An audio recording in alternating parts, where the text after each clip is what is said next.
Hi friends, Gita ഗോവിന്ദത്തിൻ്റെ ഇന്നത്തെ episode വിശേഷങ്ങളിലേക്ക് എല്ലാവർക്കും സ്വാഗതം. ഇന്നത്തെ എപ്പിസോഡ് തുടങ്ങുമ്പോൾ നമ്മുടെ ഗോവിന്ദ് ഗീതുവിൻ്റെ അടുത്ത് പറയുന്നുണ്ട്, ഗീതു നിനക്ക് അവിടെ പോയിട്ട് പ്രശ്നങ്ങൾ തുടങ്ങാൻ പറ്റുമോ? ബാക്കി കാര്യം ഞാൻ ഏറ്റോളാം, അല്ലെങ്കിൽ നീ ഇവിടെ ഇരുന്നോ, ഞാൻ ഒറ്റയ്ക്ക് പോയിക്കോളാം, ഇനി ഇത് വെച്ചുകൊണ്ടിരിക്കാൻ എന്നെക്കൊണ്ട് പറ്റില്ല എന്നൊക്കെ ഗോവിന്ദ് പറയുന്നുണ്ട്.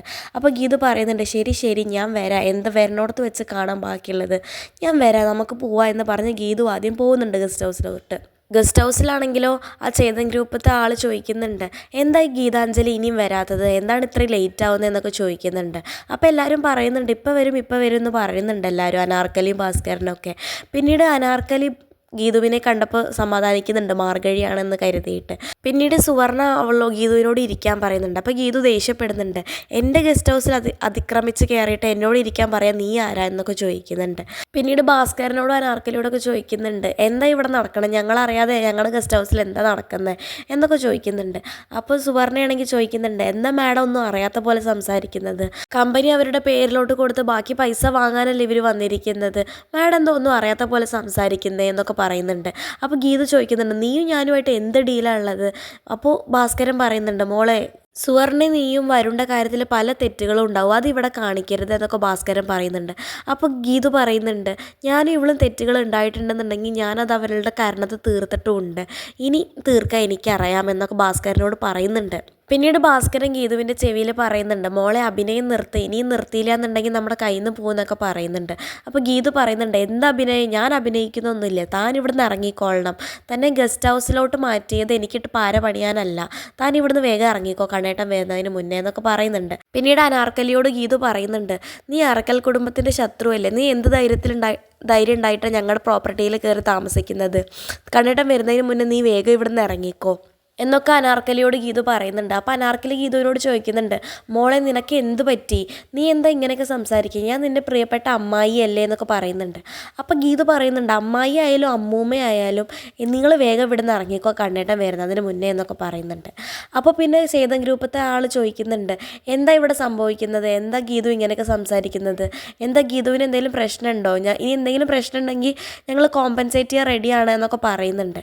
അപ്പോൾ ഗീതു പറയുന്നുണ്ട്, ഞാൻ ഈ കമ്പനി വിൽക്കാൻ ഉദ്ദേശിക്കുന്നില്ല, ഇവിടെ എല്ലാവരും നിങ്ങളെ ചതിക്കാൻ വേണ്ടിയിട്ടാണ് ഇവിടെ കൂടിയിരിക്കുന്നത്, നിങ്ങൾ ഫേക്കായിട്ട് കമ്പനി വിൽക്കുന്നുണ്ട് എന്നൊക്കെ പറഞ്ഞിട്ട് കഥയാണ് ഉണ്ടാക്കിയിരിക്കുന്നത് എന്നൊക്കെ ഇംഗ്ലീഷിൽ അയാളോട് പറയുന്നുണ്ട്. അപ്പോൾ ഇത് കേട്ട അനാർക്കലിക്ക് മനസ്സിലാവുന്നുണ്ട് ഇത് മാർഗഴിയല്ല, ഒറിജിനൽ ഗീതുവാണ് എന്ന്. എന്നിട്ട് ഭാസ്കരനോട് പറയുന്നുണ്ട്, ഇത് മാർഗഴിയില്ല, ഗീതുവാണ്, ഇനി സൂക്ഷിച്ച് സംസാരിക്കണം എന്നൊക്കെ പറയുന്നുണ്ട്. പിന്നീട് സുവർണ ഗീതുവിനോട് പറയുന്നുണ്ട്, മാഡം എന്താ ഇങ്ങനെയൊക്കെ പറയുന്നത്, മാഡാണ് ചീറ്റ് ചെയ്തത്, മാഡല്ലേ ഞങ്ങൾക്ക് സിഗ്നേച്ചറൊക്കെ ഇട്ടുന്നത് എന്നൊക്കെ ചോദിക്കുന്നുണ്ട്. അപ്പോൾ ഗീതു പറയുന്നുണ്ട്, നീ ആയിട്ട് എൻ്റെ ഫേക്ക് സിഗ്നേച്ചർ ഇട്ടാൽ അത് കോർട്ടിൽ വാലിഡ് ആവുമെന്നാണോ നീ വിചാരിക്കുന്നത് സുവർണയെ എന്നൊക്കെ ചോദിച്ച് ഗീതു ദേഷ്യപ്പെടുന്നുണ്ട് സുവർണയുടെ അടുത്ത്.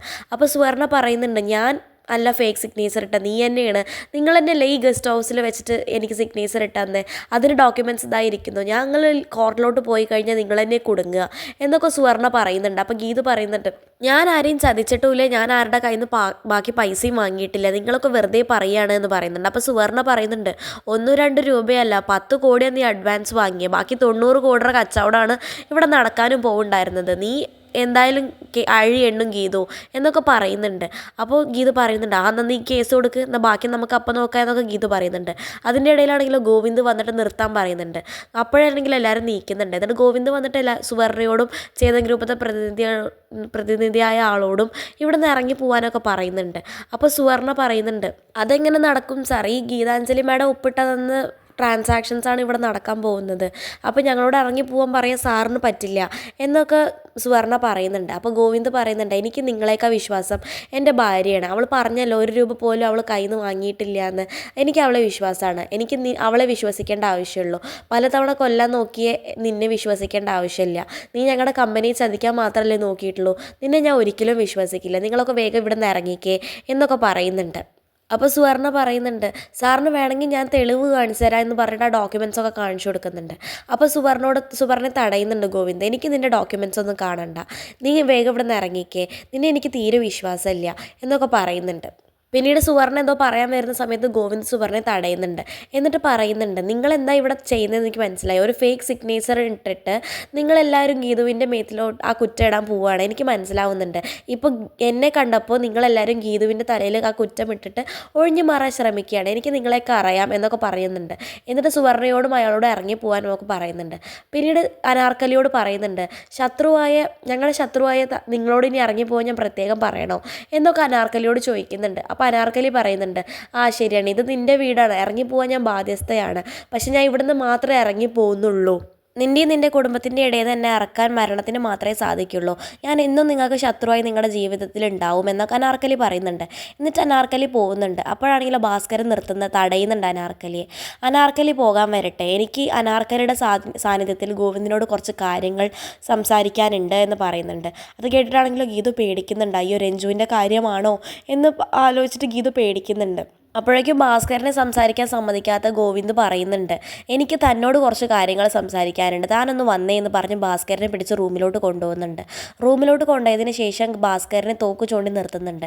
എന്നിട്ട് ഭാസ്കരനോട് പറയുന്നുണ്ട്, ഇത് സാധാ വെറൊരു തോക്കല്ല, ഇത് ഞാൻ ഗവൺമെൻറ്റിന് സമയാസമയ ലൈസൻസ് പുതുക്കിയിട്ട് ബുള്ളറ്റിൻ്റെ കണക്കൊക്കെ കൊടുത്ത് ഞാൻ സൂക്ഷിച്ച് വെച്ചിരുന്ന ഒരു തോക്കാണ്.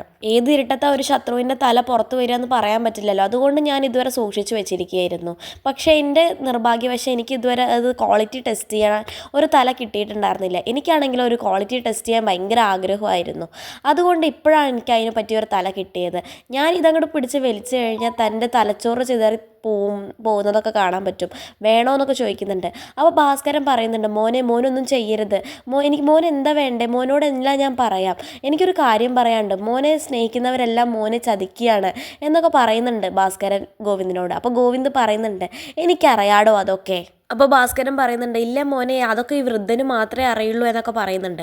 അപ്പോൾ ഗോവിന്ദ് പറയുന്നുണ്ട്, താൻ പറയാൻ പോകുന്ന രഹസ്യം അനാർക്കലിയുടെ മകളെ കുറിച്ചല്ലേ, അതെനിക്ക് അറിയണ്ട എന്നൊക്കെ പറയുന്നുണ്ട്. അപ്പോൾ ഭാസ്കരൻ പറയുന്നുണ്ട്, അല്ല മോനെ, അത് മോനെ അറിഞ്ഞേ പറ്റുള്ളൂ എന്ന് പറയാൻ തുടങ്ങുന്നുണ്ട്. അപ്പോൾ ഗോവിന്ദ് പറയുന്നുണ്ട്, താനൊന്നും പറയണ്ട, എൻ്റെ രഞ്ജുവിനെ എന്നും അനാർക്കലിയെ പോലെ ഒരു വൃത്തികെട്ട സ്ത്രീ അമ്മയായിട്ട് വേണ്ട എന്ന് പറയുന്നുണ്ട്. പിന്നെ തിരുത്തുന്നുണ്ട് ഗോവിന്ദ് അത്. അല്ല, എൻ്റെ രഞ്ജുവിന് വിജയലക്ഷ്മി അമ്മയാണ് എന്നും അമ്മ, ഈ ലോകം അങ്ങനെയാണ് അറിയുന്നത്, അവർ തന്നെ അമ്മയായിട്ടിരിക്കട്ടെ എൻ്റെ രഞ്ജുവിന്. അനാർക്കലിയുടെ മകളായ രഞ്ജു താൻ ആരോടെങ്കിലും പറഞ്ഞു കഴിഞ്ഞാൽ അന്ന് ഞാൻ തന്നെ വന്ന് കൊല്ലും. എൻ്റെ അമ്മയാണ്, എൻ്റെ ഗീതുവാണ് സത്യം, ഞാൻ തന്നെ എന്തായാലും കൊല്ലും.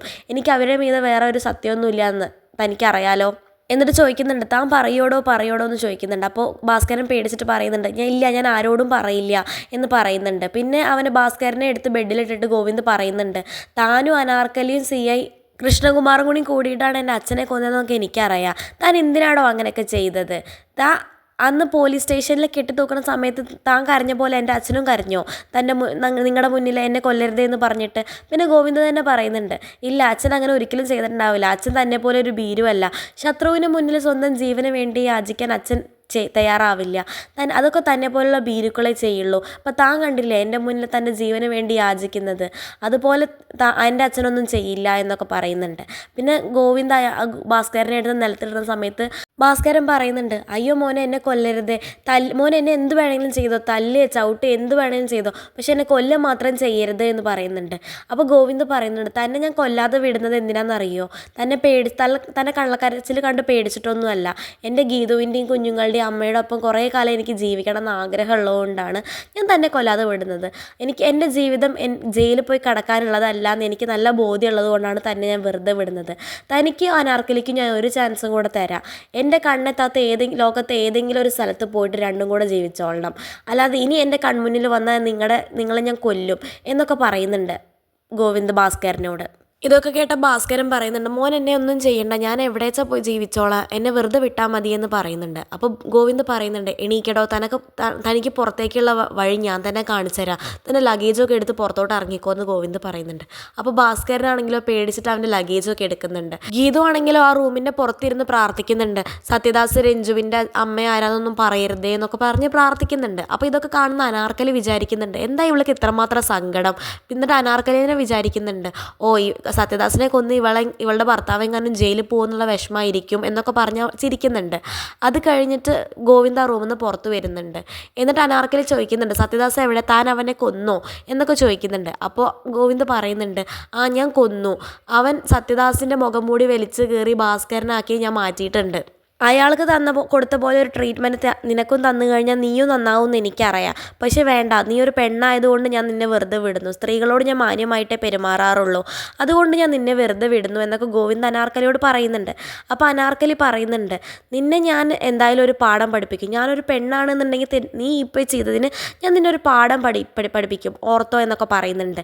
അപ്പോൾ ഗോവിന്ദ് പറയുന്നുണ്ട്, ഞാനതൊക്കെ ഓർത്തോളാം, നീ ഒന്ന് ഇവിടുന്ന് ഇറങ്ങിപ്പോയിക്കേ, നിനക്ക് ഇവിടെ നിൽക്കാൻ ഇനി ഒരു അർഹതയില്ല എന്നൊക്കെ ഗോവിന്ദ് അനാർക്കലിയോട് പറയുന്നുണ്ട്.